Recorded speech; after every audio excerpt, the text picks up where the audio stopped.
السلام علیکم۔ آج تہجد کے اوپر ڈسکس کریں گے انشاءاللہ۔ جیسے میں نے پہلے پچھلی ایک ویڈیو کے اندر والنٹری پریئرز کے بارے میں بتایا تھا، اس کے اندر کیونکہ تہجد کا پورشن لمبا تھا اس لیے اس کو سکپ کر دیا تھا۔ تہجد وہ واحد نفل نماز ہے جس کا ذکر قرآن پاک میں اس لفظ کے ساتھ ہے۔ تہجد بیسیکلی کہا جاتا ہے رات کے ٹائم اٹھنے کو، اور اس کا ذکر اللہ تعالیٰ نے سورہ اسراء کی آیت نمبر 79 کے اندر کیا۔ اللہ تعالیٰ نے فرمایا کہ وَمِنَ اللَّيْلِ فَتَہَجَّدْ بِهِ نَافِلَةً لَكَ عَسَىٰ أَن يَبْعَثَكَ رَبُّكَ مَقَامًا مَحْمُودًا۔ اس کے اندر اللہ تعالیٰ نے فرمایا کہ رات کے کچھ پورشن میں اٹھو، نبی صلی اللہ علیہ وسلم کو فرمایا، اور ایکسٹرا نافل اللہ تعالیٰ نے ورڈ یوز کیا کہ ایکسٹرا نماز پڑھو،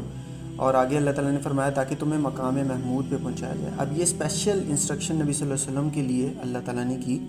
کہ آپ رات کے ٹائم تہجد میں اٹھیں اور ایکسٹرا نوافل ادا کریں۔ تو اب یہ انسٹرکشن بیسیکلی نئی نہیں ہے، نیو نہیں ہے، نبی صلی اللہ علیہ وسلم سے ریلیٹڈ یہ بہت پرانی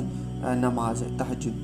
اور اس کی ہمیں پتہ چلتا ہے صحیح مسلم 1159 کے اندر نبی صلی اللہ علیہ وآلہ وسلم نے جب روزوں کے ایکسپلین کرتے ہوئے بتایا تو نبی صلی اللہ علیہ وسلم نے فرمایا کہ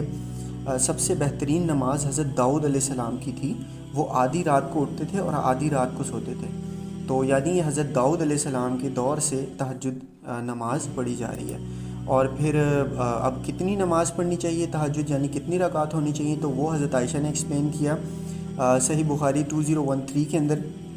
حضرت عائشہ نے فرمایا کہ نبی صلی اللہ علیہ وآلہ وسلم رمضان کے مہینے میں اور رمضان سے ہٹ کے دوسرے مہینوں میں بھی ٹوٹل 11 رکعت ادا کرتے تھے، یعنی 11 سے ایڈیشنل نہیں ادا کرتے تھے، ٹوٹل 11 رکعت ادا کرتے تھے۔ اور پھر حضرت عائشہ نے فرمایا کہ وہ 4 پہلے پڑھتے تھے، پھر 4 پڑھتے تھے، اور پھر آخری 3 رکعت ادا کرتے تھے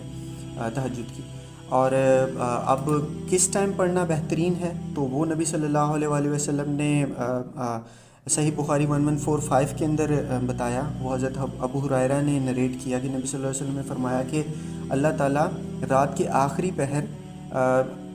جو ہمارا زمین والا آخری آسمان ہے اس کے اوپر آ جاتے ہیں اور پوچھتے ہیں کہ کوئی ہے مجھ سے مغفرت مانگنے والا، مجھ سے رزق مانگنے والا، اور اللہ لوگوں کو پکار رہے ہوتے ہیں۔ تو یعنی بہترین ٹائم وہی ہے، یعنی آخری جو پہر ہے رات کا۔ اور اس کی سپورٹیو ایک اور حدیث ہے سنن نسائی 685 کے اندر حضرت عائشہ نے دوبارہ نریٹ کیا، اور انہوں نے فرمایا کہ نبی صلی اللہ علیہ وآلہ وسلم رات کی نماز پڑھتے تھے 2 کر کے، اور پھر آخری رکعت ادا کرتے تھے وتر کی 1، اور اس کے بعد پھر اس کو پرولونگ کرتے تھے، یعنی اس نماز کو لمبا کر دیتے تھے، اتنا کرتے تھے کہ فجر کی اذان ہو جاتی تھی، اور پھر 2 سنت فجر کے